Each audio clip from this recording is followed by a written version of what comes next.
just want to welcome again. Zero Waste Strategies is presenting this today, and we are focusing on organics diversion, specifically in the hospitality industry. So Zero Waste Strategies has worked with some pretty cool companies. You can see local governments and their institutions like nonprofit groups as well. And again, we're really working with these companies to combat what's called the linear production model. This is the linear economy. And what our company does is promotes the circular economy. So we're taking the two ends of the linear economy and we're looping them. The linear economy is all about extraction of raw materials, production into products, distribution across state lines, across country lines, overseas, to where it comes onto the store shelves where you and I as consumers buy it. And then once it's broken or becomes obsolete and there's a new shiny object on the store shelves, it becomes either disposed or at a landfill, or it becomes incinerated at a burn facility. So our goal, of course, is to close the loop. And zero waste is defined as a global goal of 90% or more waste diversion from landfills and incinerators. And the goal is 2040 or sooner, but if we can do, 2040, but if we can do it sooner, of course, that's always best. And if you look at the circular model here on the left, you can see that there are lots of components to not only the innovation and design process up at the beginning of the supply chain and within a company's production model, but going through to subsidies, to legislation that is passed for responsible materials management, to the responsibility that the consumer has in properly handling the materials once they're done with them, once that is a broken product or it becomes obsolete. And then that getting looped back into the materials production process. That gives companies feedstock to design their new products using materials that have already been mined and refined and distributed. So it really just takes the two ends of the linear economy and loops it right here. So you can see that visual representation here. So next, I want you to think of waste as kind of a waste berg. You'll, when you say, it's the tip of the iceberg, it really is just the tip of the iceberg. The waste berg is just what you're rolling out to the dumpsters on your business property, or what you're rolling out to the curb at your home. It's just the tip of the entire supply chain, right? It's kind of the crux. Whatever's been produced upstream is what the companies that produce the materials and the products that you buy off the store shelves. You're the crux in the middle, because you put your items, whenever you're done with them, either in the recycling bin or the food waste bin or the trash bin, right? You could do the source separating right there. And then whatever happens downstream is your processors, the people who buy the cardboard, sell the cardboard, make the cardboard into pulp and reshape it into boxes. It's the downstream, and the landfill operators as well, the haulers that drive the big trucks to take those materials off your property. So for every pound of waste that goes to the curb, there are about 71 pounds of waste that are produced upstream. And so landfills are one of the biggest polluters in the world. So it's one of the largest sources of greenhouse gas emissions, and that's from the food waste, the organic materials, the yard waste. It's a methane release whenever food starts to rot. And that methane is about 21 to 72 times more potent than CO2 whenever it gets into our atmosphere. So a 90% reduction will take dozens of U.S. coal-fired power plants, or is the equivalent of mitigating dozens of coal-fired power plant emissions. So next we have, just defining what organic waste is. It's really anything that comes from plants or animals. And it could be fruit and veggie peels, bones and shells, paper towels, yard clippings, even manure, coffee grounds, think shrimp shells and oyster shells. So there's there's a whole lot of things that can be composted, that can be considered organic materials, organic waste, and um, even here on this screen, you've got the top picture. There's a cardboard eggshell carton that could be composted along with the food waste. On the left hand side of the screen, at the bottom, you see that the paper bags that the yard waste is in, that's compostable too. So it could all go into a big composting bin. But there's a lot other ways that we can deal with organics that don't require necessarily paid composting services. So food is, or conserving food is, it goes way, way back, even to the Depression era. These are examples of posters that would be plastered around town in rural communities, big bustling communities as well. These are from the Department of Agriculture in the early 1900s. And you can see how it's promoting food waste reduction in those early times, and that's something that we need to be able to promote here in the early or the 2000s, the 2020s, because it hasn't changed a bit. Our need to conserve food and to reduce food waste is just as important now as it was back then. So, just to give you a little glimpse into some statistics on food waste, buckle up because these are really, really quite shocking. Um, so, the first, in 2015, the city of Austin, which is where I'm at, they conducted a community wide waste diversion study and found about 37% of the waste stream was actually organic materials. The national average is 30 to 40%. So, city of Austin's residential curbside organics, as well as organics from businesses, comprised the full waste stream, about 37% of Austin's waste. So you can see the other types of materials. If you add all of this together, you're looking at about 85 to almost 90% of materials that could have been captured. So 18% reusable and recoverable paper, plastic, metal, glass, and then the organics, all of that added up together gives you about 80% of materials that could have been captured along the way.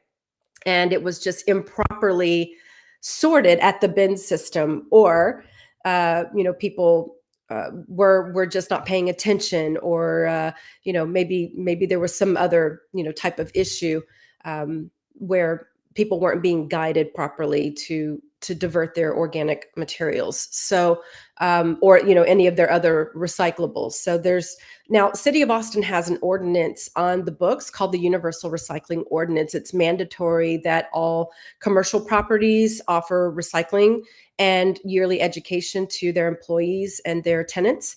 Also, the URO requires food permitted businesses to dramatically reduce their food waste to landfill.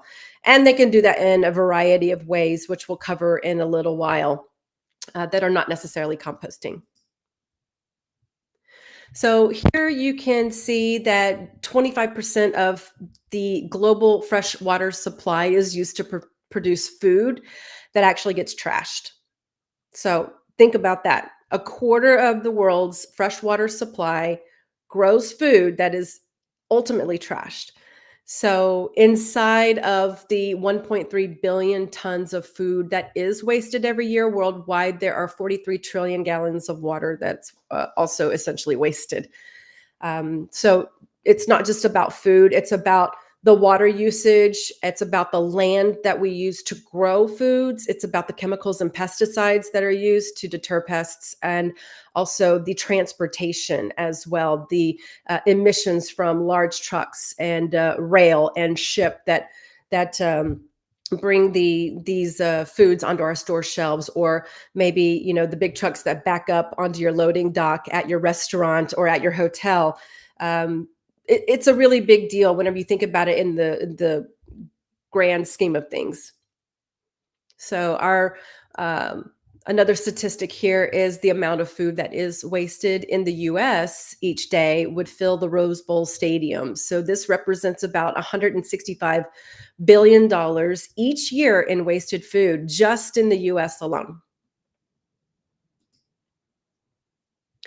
So, one thing to remember is that the EPA has a food recovery hierarchy.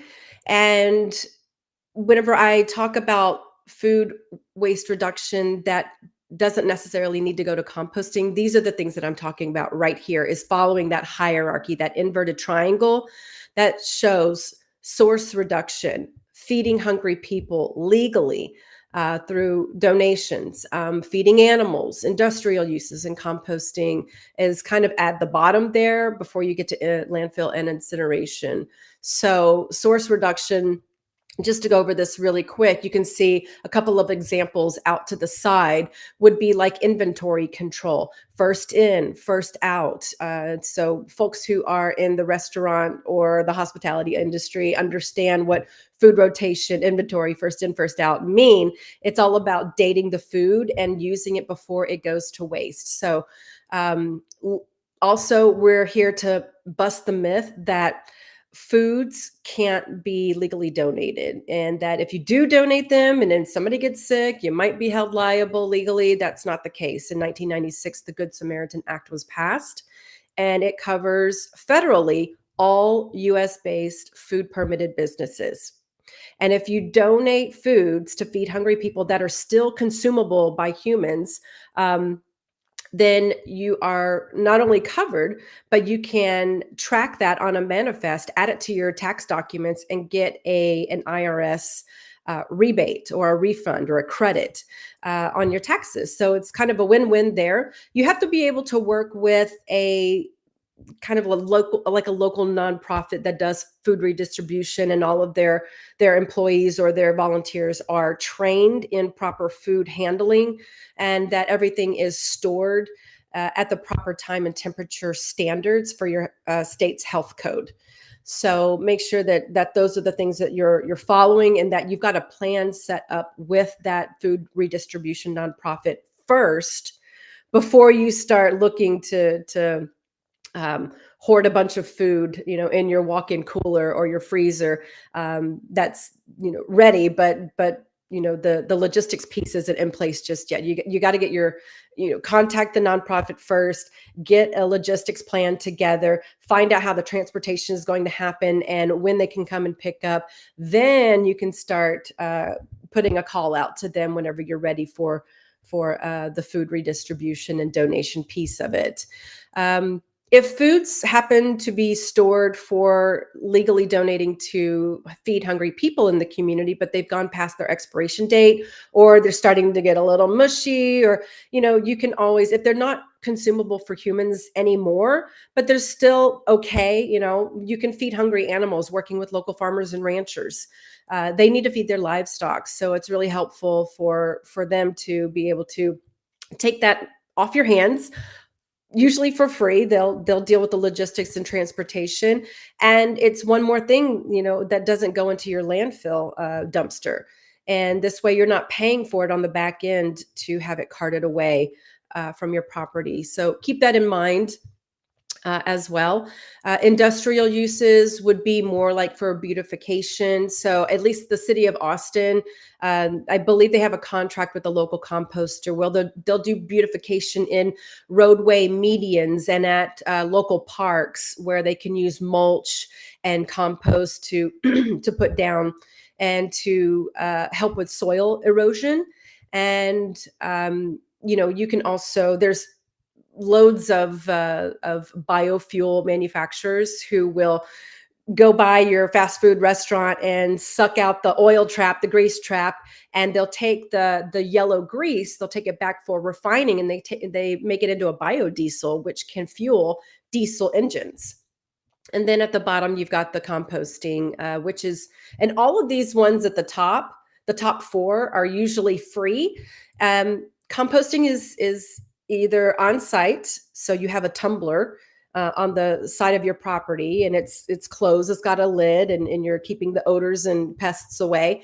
But if you have an industrial use, if you've got an industrial composting facility in your local area that can come and do the compost pickups and take that off your property, clean out the bins and give you clean bins, then that might be most convenient for you. You might want to go ahead and go with a paid service that can switch out the bins for you and take that off your property.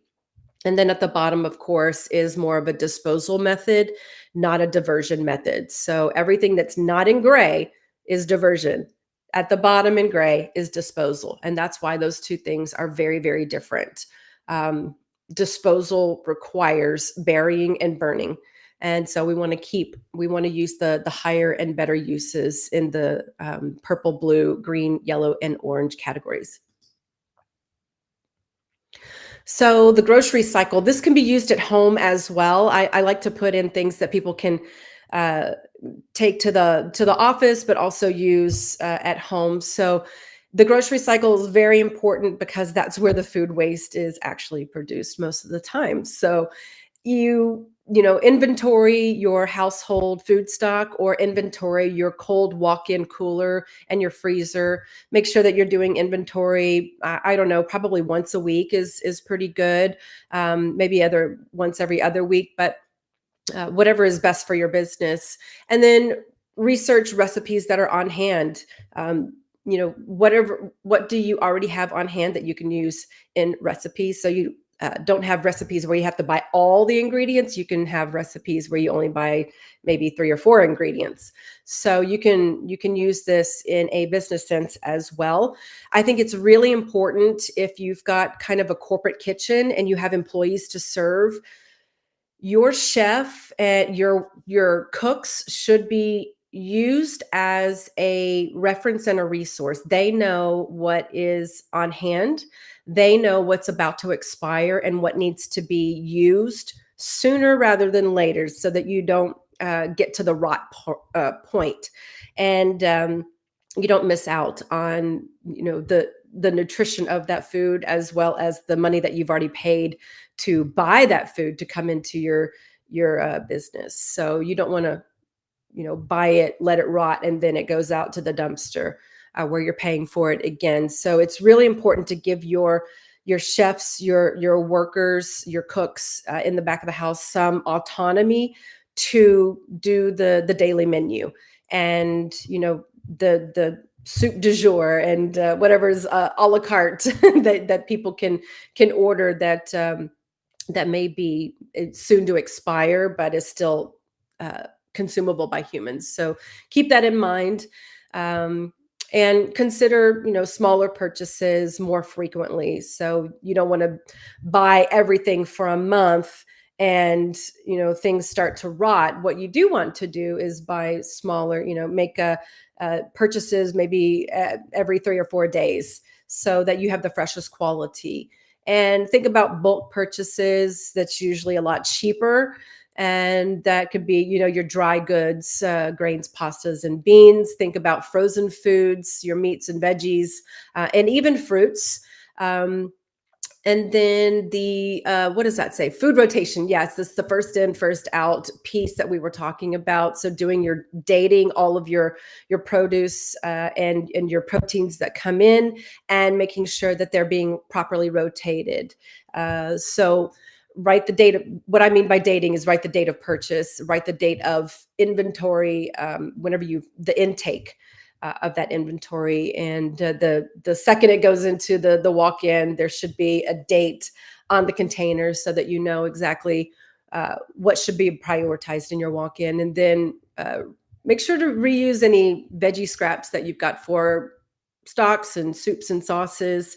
So I've got a bag, a large gallon freezer bag of potato peels and carrot tops and tomato butts and onion, the little onion butts as well. And I've got them all frozen. And once that gallon bag gets really full, then I'll dump it all into a big pot of water and I'll make a soup stock. So things that where I don't have to go out and buy soup stock. So think of ways that you can reuse materials that would normally get trashed. Give them an extra life. Give them an extra reuse and repurpose avenue. And I don't know what that last one says. Oh, donations. So don't be afraid to donate food. You are legally not going to be held responsible as long as you keep it to the proper time and temperature standards, and you're keeping your records, right? So next up, test your compost knowledge. Let's see how you rank. Um, if you want to, you can put true or false or T or F in the comments as you're watching this. I would love to go back and see who's got it right, who's got it wrong. But as we go forward, I'll just give maybe 4 or 5 seconds after I read the question before I reveal the answer, so you guys can have a little think on it. All right, here we go.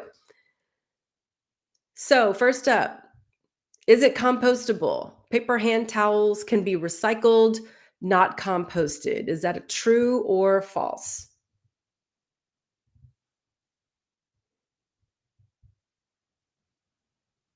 Answer is false. So, paper hand washing towels shouldn't be recycled. Unlike long fibers in office paper, the fibers in paper towels are just too short, meaning that that paper's been downcycled so many times that the good job, James, meaning that the fibers in the paper towels are just really too short to have any value to a recycling processor. So, however, they're excellent for compost. They bring a mixing balance or a mixing component. Um, so, if you think about the way that compost does not smell and become all slushy is because there's a carbon and a nitrate, a carbon and a nitrogen balance there. And so you think about your brown, dry leaves and then your kind of sloppy, wet foods. The paper towels. So think of paper towels at all your hand washing stations in the back of the house and front of the house as well, all your employee bathrooms. You can start collecting these paper towels, and they can bring a dry component to your wet food waste and help keep the balance a little bit better. Yes, brown plus green equals good compost. I love it. Thanks, James. So next up, industrial compost facilities can process meat, bone, and dairy products.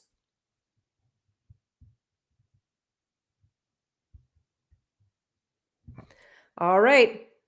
Answer is true. So, if your city offers curbside compost pickup for residential homes or multifamily dwellings or your business, it's really likely that the program allows meat, bone, and dairy products, but you have to check first. Usually, whenever there's a curbside compost rollout, um, at the curbside for your home or your business contracts with a hauler, they're usually going to tell you don't allow meat, bone, and dairy, or they will say our facility can process meat, bone, and dairy. So you have to just make sure that you're communicating with the processor, the compost facility, that meat, bone, and dairy is or is not accepted. But the majority of the time, um, it is accepted. So just make sure with your compost hauler, and then relay that information to your employees so that they know that they can scrape plates and they don't have to separate and all of that. They can scrape plates into the compost bin as well. So this really is due to the compost facility's capacity for extremely high temperatures that are needed in order to break down proteins. And so you don't want to put meat, bone, and dairy in your backyard compost tumbler or the community garden at the school. Those are just not going to get hot enough for the microbial magic to happen. So the bacteria is not going to it's not going to break down the protein meat, bone, and dairy pieces. It will break down veggie scraps, fruit scraps, eggshells, coffee grounds. But if it's not an industrial facility, you want to keep meat, bone, and dairy out. All right. So last true false question. Here we go. Compost attracts rodents. So if you're a Gen Xer like me and you're a fan of The Princess Bride, a cult classic, If you haven't seen it, highly suggest it. Um, the Princess Buttercup asks Wesley about the ROUSs, rodents of unusual size. And he says, I don't think they exist. And then the last frame, he gets attacked by one. It's just really funny. So if you feel me, go Gen X. So the answer to this one is false, or mostly false. So, if you're correctly balancing, like we said, the percentage of dry materials that produce carbon and nitrogen with the wet materials that provide liquid to food waste, then you don't really get a sludge, but you get a really dark, dense, power packed soil amendment that crumbles like chocolate cake. And otherwise, you're going to get some visitors, and that could be rodents, raccoons, flies. And also make sure that your compost bins that you get from your facility has lockable lids, or twist tight lids. And yeah, so yeah, it depends on the type of compost setup. James, appreciate that. And that's why I've got the little asterisks up there, because it is mostly false.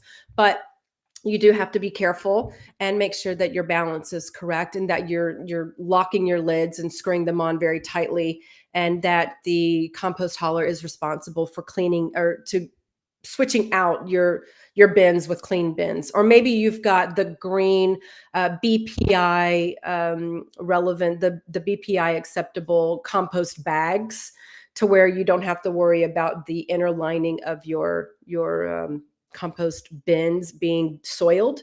You can just pull the bags and put those out for the compost hauler to pick up and cart away. A lot of times they're extremely heavy, so I would keep them in the bin and let them deal with it. They usually have equipment on their truck for lifting and loading those compost bins. All right, so next up,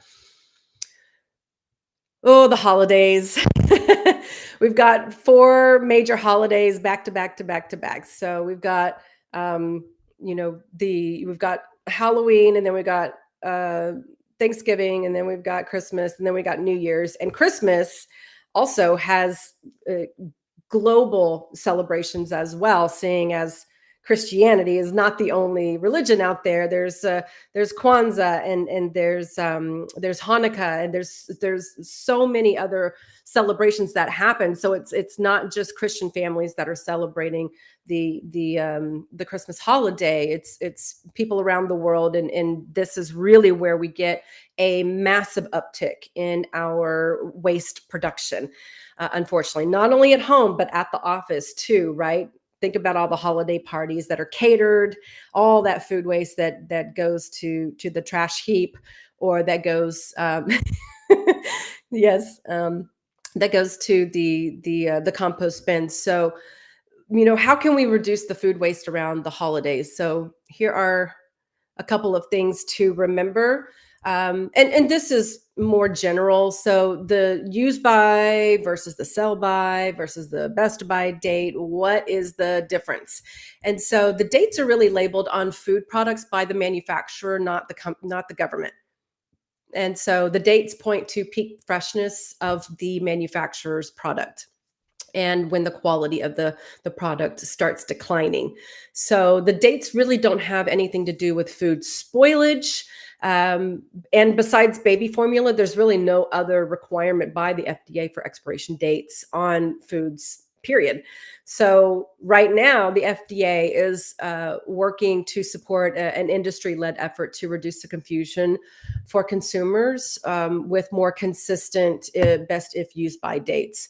So I'm hoping that clearing up that confusion can help consumers not waste foods that are not spoiled because of the dating of the package. But we'll see. We'll see where the FDA takes this, and how they roll that out, and how they do education for business owners and consumers. Okay, so reduction and repurposing, reuse really is a great way to have a field day in the kitchen with leftovers, and to convert them into other recipes. So you always want to think about how 2-day-old bread. make it into croutons, right? Make it into bread pudding. If you've got avocados that are getting a little brown, you're going to want to make sure to put that into some kind of guacamole blend or something along those lines. You're going to want to take the the scraps from all of your fruit peels. Maybe you've done a whole bunch of pineapple. Maybe you've done a whole bunch of coconut or watermelon, and you take the peels and the rinds, and you make like a fruit punch where you can add it to water, maybe a little sugar, and let it ferment for a little while, so that you're giving those scraps an extra life. Just like we talked about the soup stock with the vegetable peels a little earlier. Repurposing, is really important as well. So you can see in the photograph that donating to people, donating to animals, reuse and repurposing, which I sometimes put together, is always preferable over composting because of the hierarchy. Remember our inverted triangle a little earlier. So we got a couple of questions coming in on the chat. There's a show that uses all leftovers to make new meals. Very cool. I remember that show.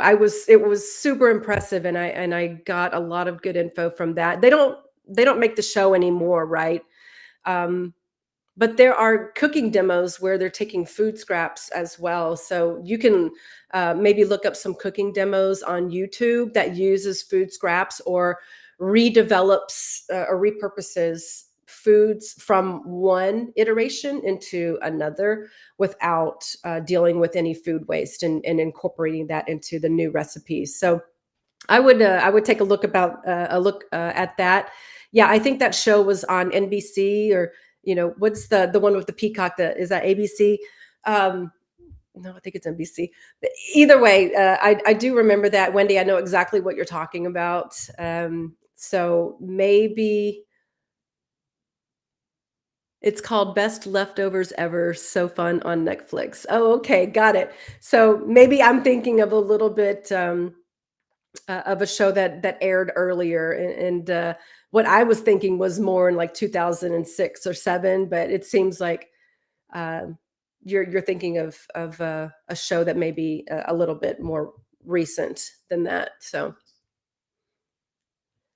alrighty, so another thing is proper appliance temperatures to help reduce food waste. And this is for like industrial walk-ins and coolers. Your freezer should be at about 0 degrees Fahrenheit. Your refrigerator should be 37 to 40 degrees Fahrenheit. And the reason is, of course, it aids in reducing um, strains of molds and airborne and bacteria, any pathogens as well. So keep that in mind. There are refrigerator technicians and companies out there that service the equipment on a regular basis. So it's if you start to feel that your equipment is just not keeping the pace, is not keeping up with what, make sure you're not overpacking as well. So a lot of times your equipment may not be performing because it's just too jam packed, and the cooling air can't circulate. So keep that in mind. But if you're kind of unpacking things, and you're seeing that temperature is ticking up and up and up on the digital reader, you got to get someone out quick. Otherwise, all that food's going to go to spoil if you don't get it into another cooler that's at the proper temperature. So regular, I would say, a lot of restaurants will do maintenance whenever it actually breaks down, but I would suggest like annual maintenance, every 6 months maintenance, because that's a huge expense. And if it goes fully kaput, that's thousands of dollars that you have to invest in getting a new piece of equipment. So, getting out ahead of it is always better.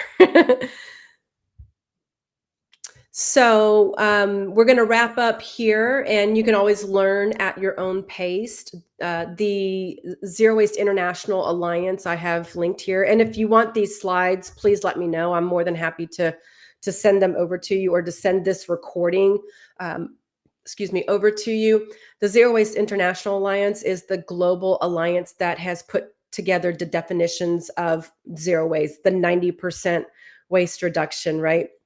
And the zero waste hierarchy. The U.S. Green Building Council administers the LEED certifications for energy and green building, the retrofits, water usage. On the flip side, there's several other certifications that the U.S. Green Building Council administers through Green Business Certification Inc.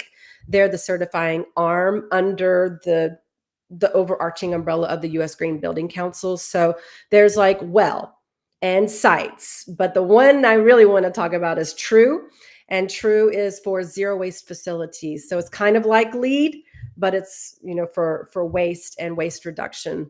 And our company is certified to administer the standards of that protocol and to help you get your TRUE certification. So if you're thinking about that, or if you want to discuss what that could look like for your business, definitely reach out to me. There's a contact form on our website, again, zerowaste.org.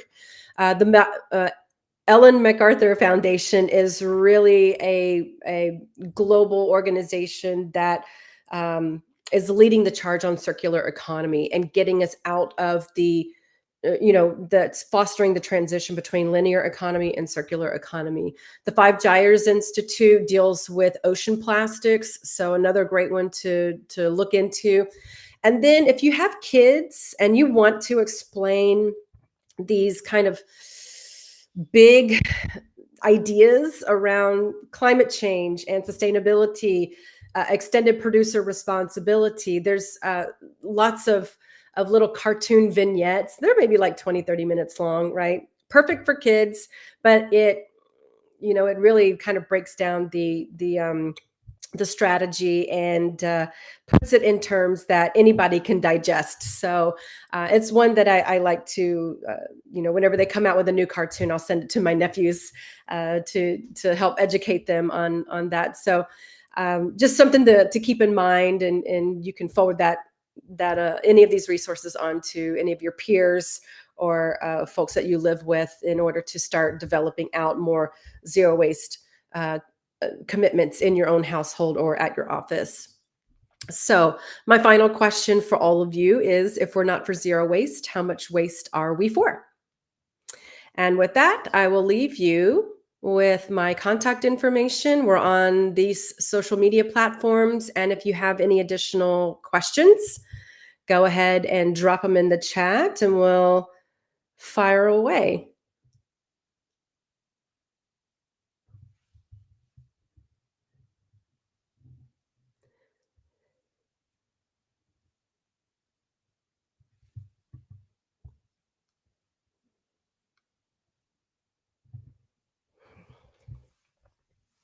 Alrighty, well, I don't see anything else coming through. Thank you to those who joined. And if you do want the link to this recording, please let me know, and I will be sure to get that on over to you. Thanks for joining again, and we'll see you next time.